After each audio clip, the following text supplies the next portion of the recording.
Et yo tout le monde, c'est Rin et aujourd'hui on va réagir à l'épisode 1127 de One Piece.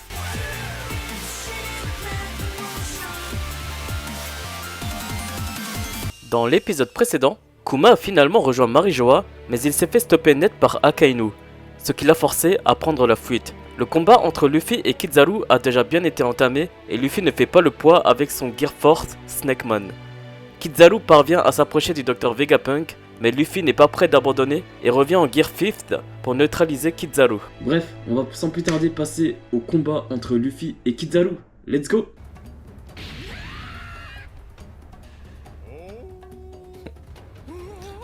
Il le prend comme si c'était une marionnette.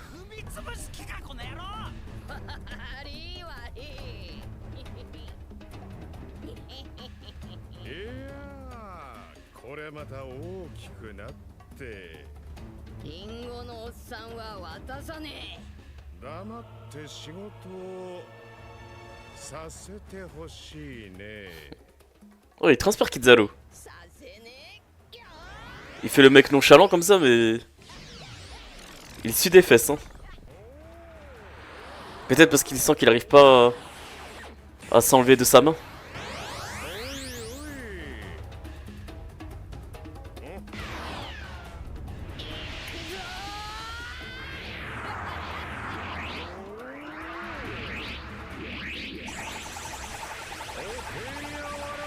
Je sais pas, j'ai l'impression qu'il est toujours pas sérieux, Kizaru, genre... on dirait pas qu'il a peur.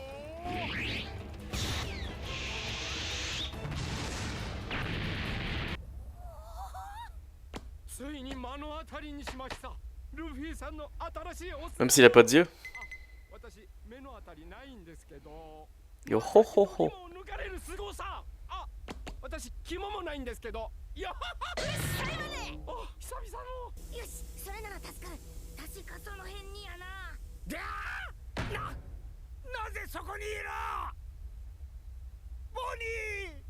Qu'est-ce qu'elle fait, Bonnie?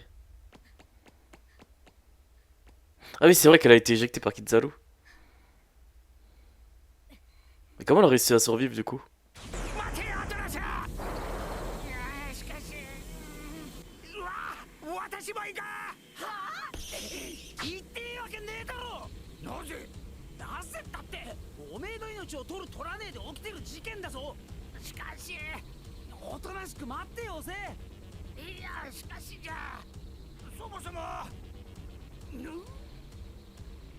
C'est depuis qu'il a vu Bonnie à l'extérieur là. Ça le tracasse.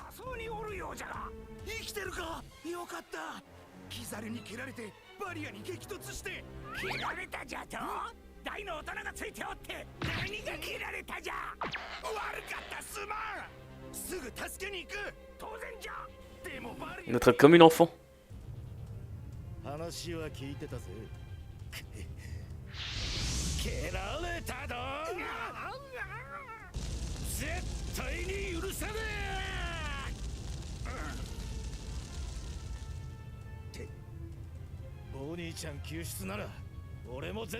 Allez, Sanji là. Le chevalier.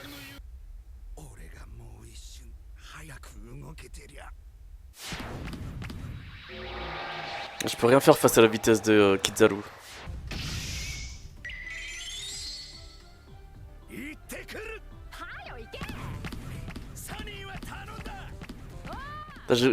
Pour moi, Franky il a tellement changé depuis qu'il a plus la voix. Je le reconnais plus.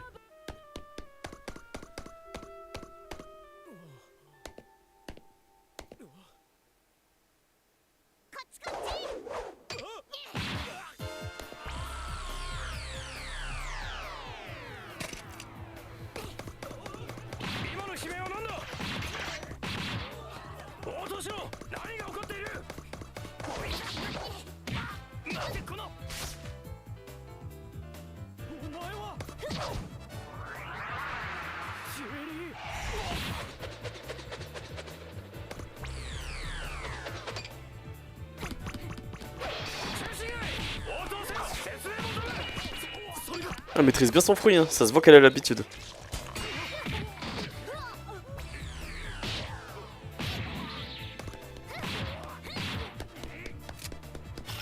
Ouais, il y a beaucoup de stratégies dans l'utilisation de son fruit.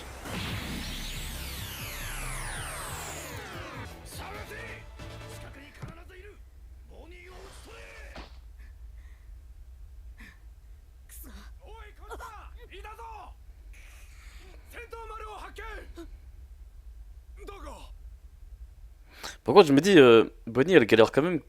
Enfin, c'est pas qu'elle galère, elle gère facilement les soldats de la marine, mais ça lui a suffi pour l'essouffler. Donc j'imagine pas contre des hauts gradés de la marine, genre juste des colonels ou des vice-amiraux, je pense pas qu'elle ferait le taf contre eux. Du coup, j'ai du mal à l'imaginer si forte. Ah, c'est Sentomaru qui l'a rattrapé.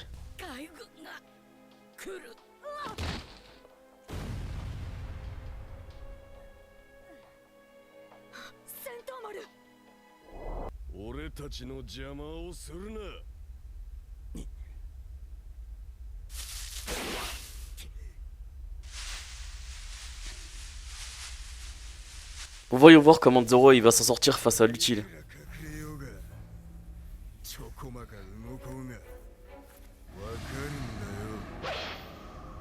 Ouais, il va de nouveau imbiber ses épées du Haki des rois et de l'armement.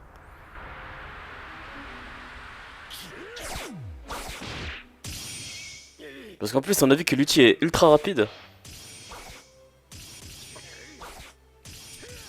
Avec sa forme éveillée en plus. Est-ce que Zoro il va réussir à suivre?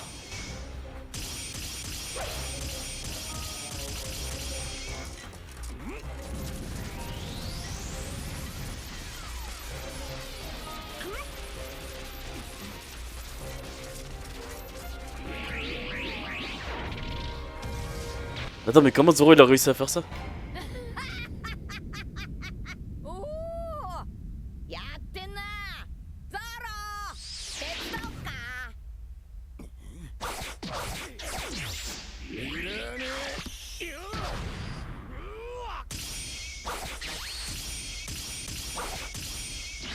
お前はキザルに集中しろ。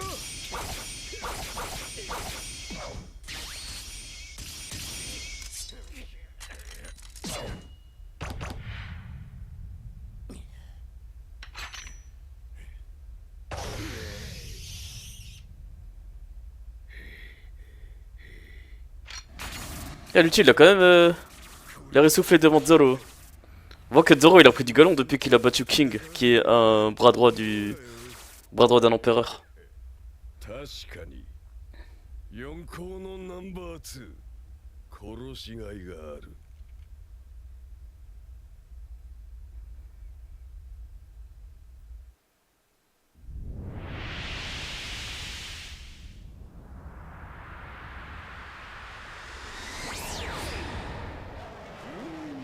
Putain. Mais Kizaru, même quand il se prend un vol plané, il le fait toujours avec nonchalance.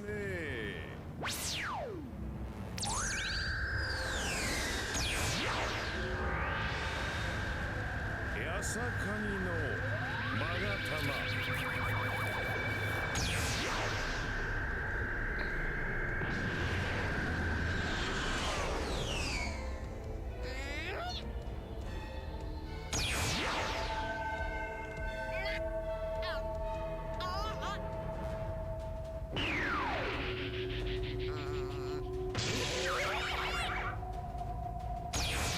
Elle a créé des clones de lumière.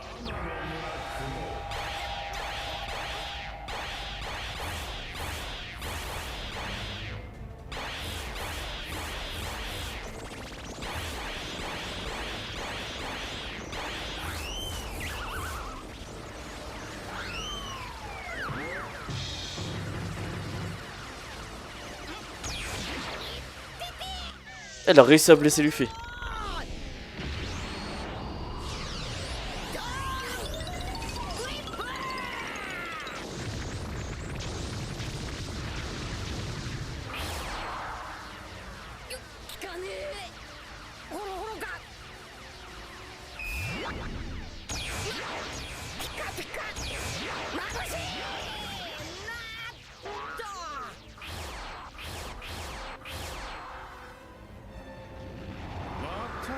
On dirait qu'il a pas d'œil là.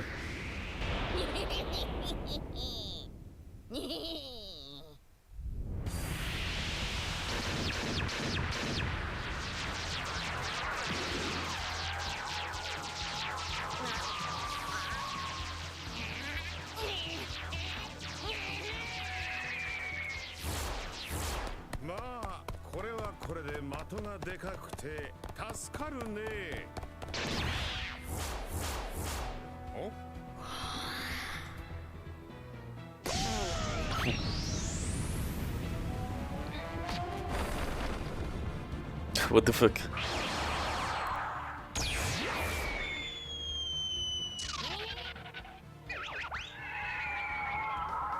どいつが本物だ。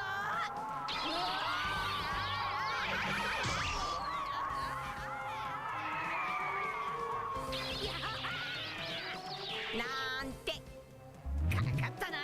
ゴムゴムのドーンスタンプ。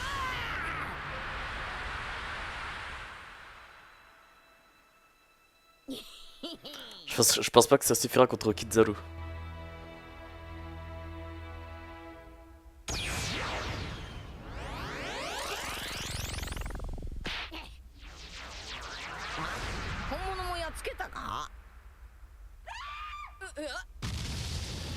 Ah putain. C'est-à-dire qu'il a utilisé tous ses clones contre Luffy, il l'a pas du tout respecté. Pendant que lui, au calme, il s'attaquait aux autres.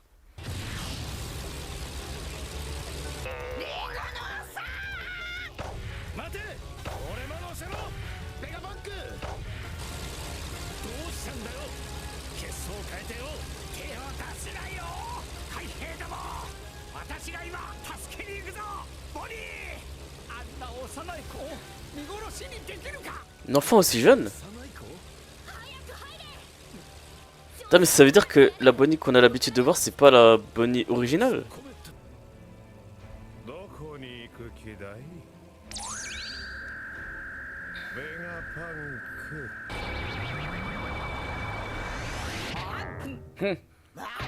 Il a mangé la lumière.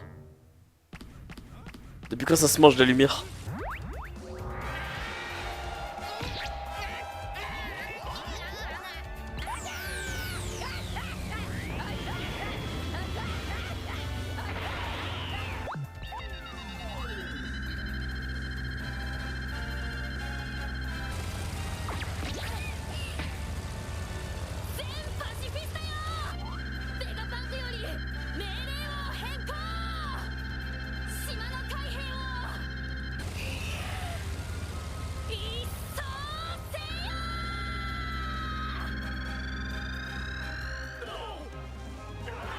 Ils sont dans la mise.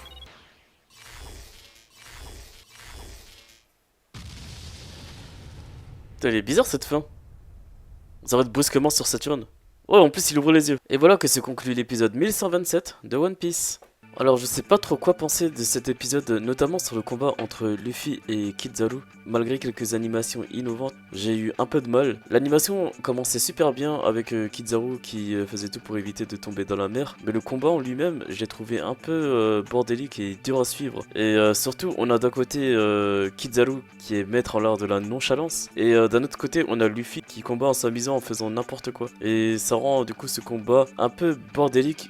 Et je trouve que ça manque d'intensité. J'ai eu vraiment du mal à apprécier. Parce que j'arrive pas à voir qui prend l'ascendant sur l'autre. Et j'ai l'impression que aucun des deux n'est encore sérieux. Et du coup je trouve que ce qu'on a vu là servait un peu à rien. À part nous éblouir avec tous ces jeux de lumière dans l'animation. Ce qui fait que à part nous donner du fanservice, ça ne fait pas avancer le récit. Bref, vous allez peut-être me dire que je me plains et que je devrais savourer ce que j'ai sous la main là. Mais je sais pas, pour l'instant je n'apprécie pas trop ce combat. Et c'est quand même un combat que j'attendais depuis un long moment. Un combat contre un amiral. Et surtout que Luffy, maintenant il a le niveau pour combattre un amiral. Mais le combat qu'on a eu là, c'était pas encore le combat que moi je convoitais. Entre un empereur et un amiral. Et j'espère que ça va changer d'ici les prochains épisodes, qu'on ressentira plus d'enjeux, plus d'intensité. Mais pour l'instant, je suis un peu déçu. Et là, ce qui m'intrigue, c'est que Vegapunk, en parlant de Bonnie, il dit qu'il ne peut pas laisser une enfant aussi jeune se faire tuer. Du coup, ça laisse planer un peu de mystère là-dedans, parce que je sais pas si c'est par rapport à Vegapunk qui, lui, est très très vieux, et du coup, il considère un peu tous les jeunes, même les jeunes adultes de la vingtaine, comme des enfants aussi jeunes, ou c'est vraiment à prendre au pied de la lettre, et du coup, Bonnie est vraiment une enfant qui est jeune. Parce que il faut savoir que Vegapunk il connaît aussi Bonnie depuis sa tendre enfance, j'imagine. Donc que lui il dit ça, est-ce que ça voudrait dire que Bonnie, celle qu'on a l'habitude de voir, n'est pas sa forme originelle, c'est-à-dire la version entre guillemets adulte, ou sa forme originelle c'est celle qu'on voit de temps en temps, c'est-à-dire comme une enfant. Et après c'est vrai que là je viens de réaliser, mais au tout début de l'arc, Egghead, quand on l'a retrouvée dans la mer, elle était sous forme d'une enfant. Et le truc c'est que elle était dans la mer, c'est-à-dire que son pouvoir n'a pas d'effet dans la mer. Et dès qu'elle est ressortie de la mer, elle était directement dans son apparence jeune.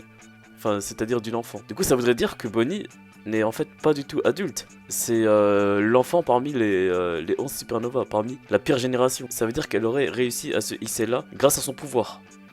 Ce qui est quand même assez fort. Et l'épisode se finit sur quelques plans sur Saint-Saturne. Donc je me demande ce que ça pourrait évoquer. Peut-être qu'il va se mettre à l'action pour pouvoir faire avancer le récit dans cet arc Egghead. Et surtout, maintenant que les Vegapunk ont repris le contrôle des pacifistas, dans la hiérarchie des contrôles des pacifistas, bah les 5 doyens sont au-dessus des Vegapunk. Donc c'est à dire que si lui, il arrive sur l'île et change l'ordre aux pacifistas, bah il foutra le bordel. Et voilà les amis, c'était tout pour l'épisode d'aujourd'hui. J'espère que la vidéo réaction vous a plu. En tout cas, n'hésitez pas à liker et à vous abonner. Et nous, on se retrouve pour la réaction du prochain épisode. Jusque là, portez-vous bien et on se dit à la prochaine. Allez, ciao!